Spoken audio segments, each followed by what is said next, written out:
నమస్కారం. టీసీఎన్ న్యూస్కు స్వాగతం. ముందుగా ముఖ్యాంశాలు. ఏపీ రైతులు పండించే వ్యవసాయ ఉత్పత్తులు గ్లోబల్ బ్రాండ్లుగా నిలవాలి. నల్లజర్ల రైతన్న మీకోసంలో సూచించిన ముఖ్యమంత్రి చంద్రబాబు నాయుడు. పాల్గొన్న గోపాలపురం ఎమ్మెల్యే మద్దిపాటి, రాష్ట్ర మంత్రులు, మిగిలిన శాసనసభ్యులు. ఖరీఫ్ సీజన్ ధాన్యం కొనుగోలుకు ఏర్పాట్లు సిద్ధం. భీమవరంలో స్పష్టం చేసిన పశ్చిమ గోదావరి జిల్లా కలెక్టర్ నాగరాణి. తణుకు జిల్లా పరిషత్ బాలుర ఉన్నత పాఠశాలలో గురువారం ఏర్పాటు చేసిన ఉచిత క్యాన్సర్ నిర్ధారణ వైద్య శిబిరం వెల్లడించిన స్వర్ణ లయన్స్ క్లబ్ నాయకులు సద్వినియోగం చేసుకోవాలని విజ్ఞప్తి. తణుకు సీతారామాంజనేయ స్వామి దేవాలయంలో భక్తి శ్రద్ధలతో నిర్వహించిన హనుమత్ వ్రతం ఆధ్వర్యం వహించిన అభివృద్ధి కమిటీ చైర్పర్సన్ సవిత.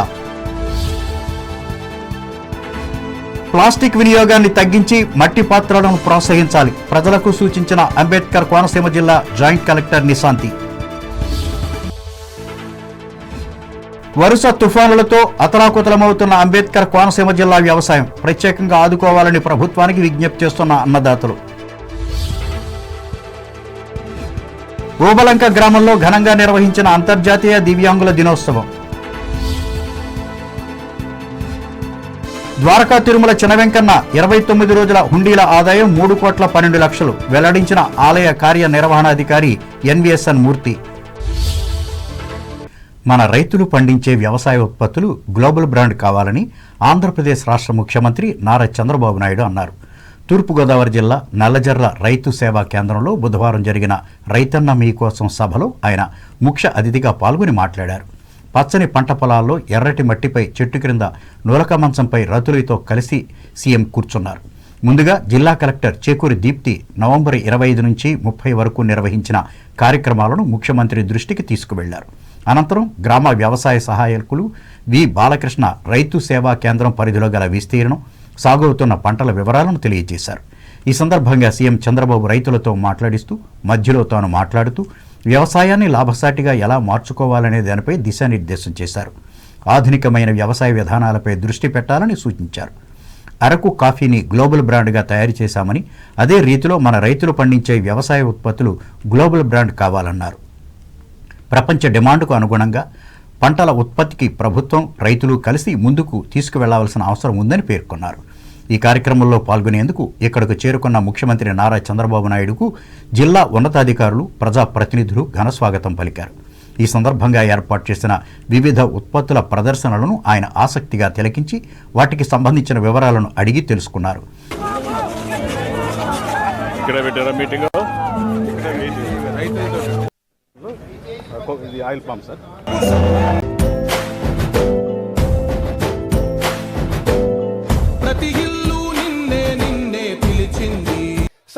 నమస్కారం సార్. అలాగే నాయకులకు, పెద్దలకు, రైతులందరికీ నమస్కారం అండి.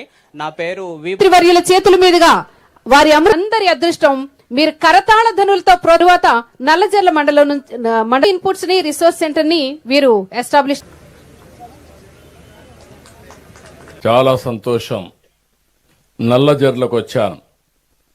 ఇప్పుడే రైతాంగం మాట్లాడితే విన్నాను. ఈ 5 ఏళ్లు నా అనుభవంతో నేర్చుకున్న తెలివితేటలన్నీ ఉపయోగించి, టెక్నాలజీ ఉపయోగించి ముందు జరిగిన దానికంటే 3-4 రెట్లు అభివృద్ధి చేస్తానని ఆ రోజు మీ అందరికీ హామీ ఇచ్చాను. ఒక పక్క సూపర్ 6 సంక్షేమ కార్యక్రమాలు, ఇంకో పక్క చూస్తే ఖాళీ ఖజానా, ఎతికినా కూడా డబ్బులు దొరికే పరిస్థితి లేదు. అప్పు కావాలంటే ఇచ్చేవాళ్ళు కూడా లేరు. ఒక పక్కన అప్పులు చేయడానికి అవకాశం కూడా లేదు. ఎందుకంటే గవర్నమెంట్ ఆఫ్ ఇండియాలో నిబంధనలు ఉంటాయి. FRBM అని ఉంటుంది. ఇంత ఆదాయం, ఇంత అప్పు చేయొచ్చు, దానికంటే ఎక్కువ చేయడానికి వీలు లేదు. అయితే ఈరోజు నేను చెప్పిన మాట ఆ రోజు ఈరోజు నిలబెట్టుకున్నాం. సంక్షేమ కార్యక్రమాలన్నీ కూడా ఈరోజు మీలో ఇంత సాటిస్ఫాక్షన్ ఉందంటే, మీరు ఇంత ఆనందంగా ఉన్నారంటే మొన్న అన్నదాత సుఖీభవ మీ అకౌంట్లో పడింది కాబట్టి ఈరోజు మీలో హుషారు పెరిగింది. లేకపోతే నీరసంగా ఉండేవాళ్ళు. ఈరోజు మీరు చూస్తే ఇప్పటికీ 18 నెలలు 50,450 కోట్ల రూపాయలు ఒక పెన్షన్ ఖర్చు పెట్టిన ఏకైక ప్రభుత్వం భారతదేశంలో ఇక్కడ ఎన్డీఏ కూటమి. వీలైనంత వరకు అన్ని వర్గాల్ని నేను ఏదైతే హామీ ఇచ్చానో ఇబ్బంది లేకుండా చేయడం కోసం ముందుకు పోతున్నాం. ఇంకో పక్కన గోతులు పడ్డ రోడ్లన్నీ పూడ్చే పనిలో కూడా ఉన్నాం. ఒకప్పుడు మీరు చూసారు రోడ్లు ఎంత అధ్వానంగా ఉన్నాయో. మొన్నే చేశాం, మళ్లీ ప్రాబ్లమ్స్ వచ్చాయి, వర్షాలు వచ్చాయి, మళ్లీ ఆదేశాలు ఇచ్చాం. జనవరి పండగ కంటే ముందు ఎక్కడ కూడా ఏ రోడ్లు కూడా పార్ట్ హోల్ ఉండడానికి వీలు లేదు. అది స్పష్టమైన ఆదేశాలు ఇచ్చి అడ్మినిస్ట్రేషన్ పరిగెత్తిస్తున్నాం. చరిత్రలో మీరు చూస్తే ఈ రాష్ట్రం వ్యవసాయ ఆధారిత రాష్ట్రం. వ్యవసాయం మనకు ప్రధానం. వ్యవసాయానికి ఇండస్ట్రీకి నీటి ఎద్దడి లేకుండా చేసే బాధ్యత మేము తీసుకుంటామని మరొకసారి విజ్ఞప్తి చేస్తున్నా. వాట్సాప్ గవర్నెన్స్ పెట్టాం. మీరు ఎవ్వరి దగ్గరికి పోయే పని లేదు. దర్జాగా మీ ఊర్లో మీరు కూర్చొని ఏ పని కావాలన్నా ఆన్లైన్లోనే మీకు అన్ని పనులు చేసే అవకాశం కూడా వచ్చింది. అది కూడా చేస్తున్నాం. ఈ పర్యటనలో గోపాలపురం శాసనసభ్యులు మద్దిపాటి వెంకటరాజుతో పాటు రాష్ట్ర మంత్రులు కింజరపు అచ్చెన్నాయుడు, నిమ్మల రామానాయుడు, కందుల దుర్గేష్, ఇంకా పలువురు శాసనసభ్యులు, వ్యవసాయ శాఖ ఉన్నతాధికారులు పాల్గొన్నారు. ఆదర్శ రైతులను సీఎం సన్మానించారు. జిల్లాలో ఖరీఫ్ సీజన్ ధాన్యం కొనుగోలుకు పటిష్ట ఏర్పాట్లు చేసినట్లు పశ్చిమ గోదావరి జిల్లా కలెక్టర్ చదలవాడ నాగరాణి తెలిపారు. ఈ మేరకు భీమవరంలో బుధవారం మీడియాతో ఆమె మాట్లాడారు. రైస్ మిల్లుల వద్ద ఎలాంటి సమస్యలు ఎదురైనా తక్షణమే స్థానిక అధికారులకు తెలియచేయాలని ఆమె సూచించారు. సొసైటీలో కార్పొలీస్ అందుబాటులో ఉన్నాయని రైతులు వినియోగించుకోవాలని చెప్పారు. దళారీలను నమ్మి మోసపోవద్దని రైతులను హెచ్చరించారు. రైతుల సమస్యల తక్షణ పరిష్కారం, నాణ్యమైన సేవలే లక్ష్యంగా జిల్లా యంత్రాంగం పనిచేస్తోందని అన్నారు. ప్రముఖ దాత చిట్టూరి సుజాత ఆర్థిక సహకారంతో తణుకు స్వర్ణ లయన్స్ క్లబ్ ఆధ్వర్యంలో ఈ నెల 4వ తేదీ ఉదయం 9 గంటల నుంచి మధ్యాహ్నం 3 గంటల వరకు జిల్లా పరిషత్ బాలుర ఉన్నత పాఠశాలలో ఉచిత క్యాన్సర్ నిర్ధారణ వైద్య శిబిరాన్ని ఏర్పాటు చేసినట్లు ఈ సంస్థ జోన్ చైర్పర్సన్ కోడూరి పద్మావతి తెలిపారు. ఈ మేరకు బుధవారం ఏర్పాటు చేసిన విలేకరుల సమావేశంలో ఆమె మాట్లాడారు. భారతదేశంతో పాటు ప్రపంచవ్యాప్తంగా వేగంగా క్యాన్సర్ కేసులు పెరుగుతున్నాయన్నారు. వీటిని తొలిదశలో గుర్తించగలిగితే 90% వరకు నియంత్రించవచ్చని ఆమె చెప్పారు. ముఖ్యంగా అత్యధిక శాతం మంది తాము బాగానే ఉన్నాం, ఏ టెస్టులు అవసరం లేదనే భావనతో ఉంటారని వివరించారు. అయితే ఈ వ్యాధి ఏ విధమైన హెచ్చరికలు లేకుండానే బయటపడుతున్నాయని ఆమె చెప్పారు. దీనిని గుర్తించి తాను ఈ అంశంపై అవగాహన కలిగించేందుకు ఈ ఉచిత క్యాన్సర్ నిర్ధారణ వైద్య శిబిరాన్ని ఏర్పాటు చేసినట్లు కోడూరు పద్మావతి చెప్పారు. 30 ఏళ్లు పైబడిన వారు విధిగా హాజరై పరీక్షలు చేయించుకోవాలని ఆమె సూచించారు. లైన్ చిట్టూరు సుజాత గారు సేవా కోఆర్డినేటర్. ఆవిడ కోరిక మేరకు మన ఊళ్ళో క్యాన్సర్ స్క్రీనింగ్ టెస్ట్ చేద్దాము, చాలా మందికి దాని మీద అవగాహన ఉండట్లేదనే ఉద్దేశంతో బసవతారకం ఇండో అమెరికన్ ఇన్స్టిట్యూట్ వారిని సంప్రదిస్తే వాళ్ళు రావడానికి యాక్సెప్ట్ చేశారు. మన భారతదేశంలో క్యాన్సర్ కేసులు చాలా వేగంగా చాలా ఎక్కువగా పెరిగిపోతున్నాయి. అది ఎందుకు అనేది ప్లాస్టిక్ వల్ల అవ్వచ్చు, రకరకాల ఫుడ్లో ఉన్న కెమికల్స్ వల్ల అవ్వచ్చు. మనకుందరి విషయం మనకు తెలియదు. అలాగే చాలామంది అవగాహన లోపం వల్ల 4th స్టేజ్కి వెళ్ళిపోయాక కూడా తెలియని వాళ్ళు సడన్గా అప్పుడు ట్రీట్మెంట్కి అందక చనిపోయే వాళ్ళు ఎక్కువగా ఉంటున్నారు. దాంట్లో క్యాన్సర్ లక్షణాలు లేకపోతే ఎలాగా వాళ్ళకి ఏమీ నెగిటివే వస్తుంది. కాబట్టి ఒకవేళ పాజిటివ్గా ఏదైనా స్టార్ట్ అయినా లేదు 1st, 2nd స్టేజ్లో ఉన్న వాళ్ళు చాలా వరకు వాళ్ళ ఫ్యామిలీకి ఎవరికి కూడా ఇబ్బంది లేకుండా సేవ్ అయ్యారంటే ఫ్యామిలీని సేవ్ చేసుకోగలుగుతారు. రేపు చేసే టెస్టుల్లో ఒకటి బ్రెస్ట్ క్యాన్సర్, ఒకటి గర్భాశయ క్యాన్సర్ ఆడవాళ్ళకి, మగవాళ్ళకేమో ప్రోస్టేట్ క్యాన్సర్, కోలన్ క్యాన్సర్, మూత్రపిండాలు, మౌత్ థ్రోట్ క్యాన్సర్ల గురించి జరుగుతుంది. రేపు ఈ 5 క్యాన్సర్ల మీద డాక్టర్స్ వస్తున్నారు. 30 ఏళ్ళు పైబడిన వాళ్ళు, తర్వాత ఈ గుట్కాలు, సిగరెట్టు, చుట్టలు అలవాటు ఉన్న వాళ్ళకి ఎక్కువ క్యాన్సర్ రావడానికి పాసిబిలిటీస్ ఉన్నాయి. కాబట్టి వాళ్ళు ముఖ్యంగా తప్పనిసరిగా ఈ టెస్టులు చేయించుకోవాలండి. ఈ లయన్స్ క్లబ్ ద్వారా సుజాత గారి మనసులో కోరిక మేరకు ఈ క్యాంప్ని స్టార్ట్ చేస్తున్నాం.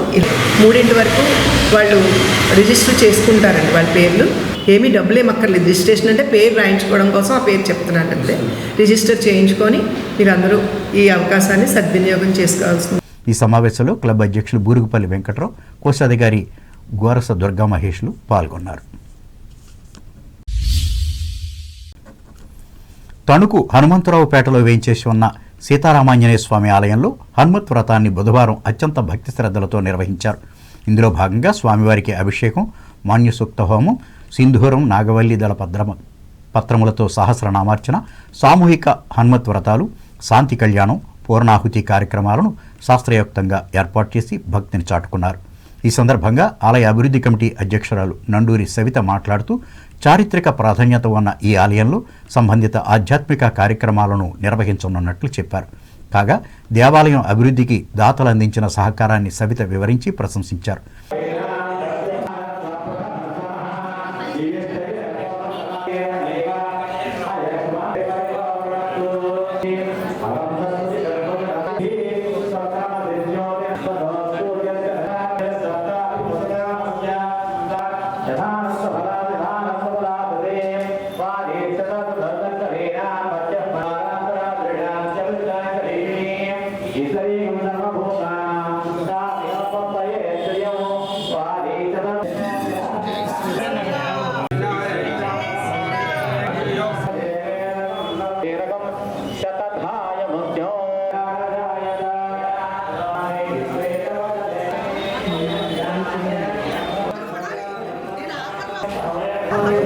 శుభాకాంక్షలండి.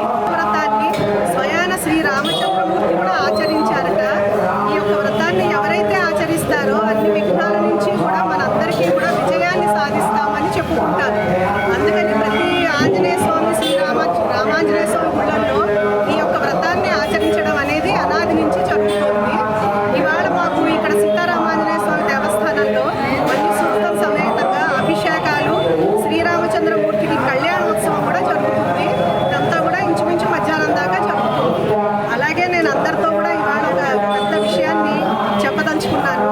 మా యొక్క ఆలయానికి చక్కగా పెద్ద మనసు చేసుకొని మా భగవద్భక్తులు ముందుకు వచ్చి మాకు దానాన్ని ఇచ్చారు. ఎలాంటి దానం అంటే, ఒక ఆయన సిద్ధినాథ్ జ్యువెలర్స్ ఆయన ముందుకు వచ్చి మాకు టైల్స్ ఇచ్చారు. మా చిన్నాంజనేయ స్వామి గుడి చుట్టూ కూడా మేము చక్కటి టైల్స్ వేయించుకోగలిగాము. అది ఆయన సేవగా మాకు ఇచ్చారండి.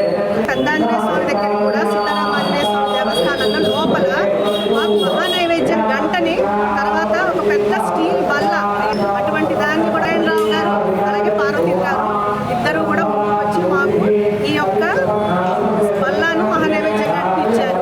ఇది మొత్తానికి కూడా ఇదంతా కలిపితే 1,50,000 సరుకండి. ఎంతో పెద్ద మనసు చేసుకొని దాతలు ముందుకు వచ్చినందుకు మేము మా కమిటీ సభ్యులు అందరం కూడా చాలా చాలా హర్షం వ్యక్తం చేసుకుంటూ, ఈ కార్యక్రమంలో అభివృద్ధి కమిటీ సభ్యులు నడిపల్లి నాగవెంకట సతీష్, కసిరెడ్డి మణిదీప్, పిన్నిటి దుర్గాప్రసాద్, గంటా సుబ్రహ్మణ్యం, గాడేలి సరస్వతులతో పాటు కార్యనిర్వహణాధికారి ముత్యాల సత్యనారాయణలు పాల్గొన్నారు. తణుకు రోటరీ క్లబ్ ఆధ్వర్యంలో తాడేపల్లిగూడెం నియోజకవర్గ పరిధిలోని అలంపురం గ్రామంలో 5 పర్మనెంట్ డాక్టర్లతో పాటు మరికొందరు విజిటింగ్ వైద్య నిపుణులతో నిత్యం ఉచిత వైద్య సేవలు అందిస్తున్న వెంకటరమణ సేవా చారిటబుల్ ట్రస్ట్ చైర్మన్ డాక్టర్ కొలనవాడ పెదకృష్ణరాజును ఈ నెల 4వ తేదీ సాయంత్రం 6:30 ఘనంగా సన్మానించనున్నట్లు క్లబ్ అధ్యక్షులు కలగర వెంకటకృష్ణ, కార్యదర్శి జి సుధాకరులు బుధవారం ఒక ప్రకటనలో తెలిపారు. స్వంత డబ్బుతో ప్రజలకు సేవలు అందిస్తున్న ఈ ఆదర్శ మూర్తిని గౌరవించేందుకు రోటరీ క్లబ్ సభ్యులే కాకుండా ఆసక్తి గల ప్రజలంతా పాల్గొని జయప్రదం చేయాలని వారు కోరారు.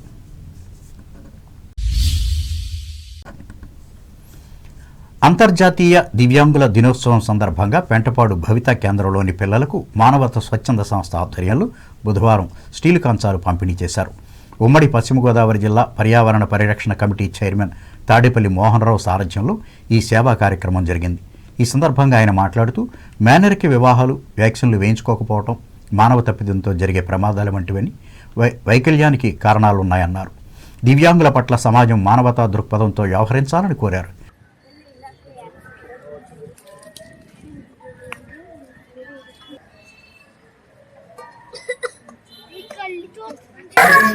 అంతర్జాతీయ దివ్యాంగుల దినోత్సవం సందర్భంగా మన పెంటపాడు గ్రామంలో ఉన్నటువంటి ఈ దివ్యాంగుల పాఠశాలలో మానవతా ఆధ్వర్యంలో ఈ కార్యక్రమాన్ని నిర్వహించడం చాలా ముదావహం. ముఖ్యంగా ఇవాళ సమాజంలో మరి దివ్యాంగులకు ఒక సరైనటువంటి స్థానం కల్పించలేకపోవటం శోచనీయం. ఎవరైతే ఇవాళ దివ్యాంగులుగా మనం చూస్తున్నామో అయితే చాలా మంది అనుకుంటారు ఇది దేవుడు ఇలా చేశాడు మాకు అని తల్లిదండ్రులు బాధపడుతూ ఉంటారు. నా ఉద్దేశంలో ఇది మానవ తప్పిదం మాత్రమే గాని దైవం తప్పదు ఏమీ కాదు అని నా ఉద్దేశం. ఈ కార్యక్రమంలో మండల విద్యాశాఖ అధికారి ఎం శ్రీనివాస్, మానవతా కార్యవర్గ సభ్యులు మీసాల సత్యనారాయణ, రాజకుమార్, ఏలూరు వీరాస్వామి, పాఠశాల ప్రత్యేక ఉపాధ్యాయులు సునీత, సాయి స్వరూప, జయలక్ష్మి, దివ్యాంగ చిన్నారుల తల్లిదండ్రులు పాల్గొన్నారు. ఇప్పుడు వాణిజ్య ప్రకటనలు.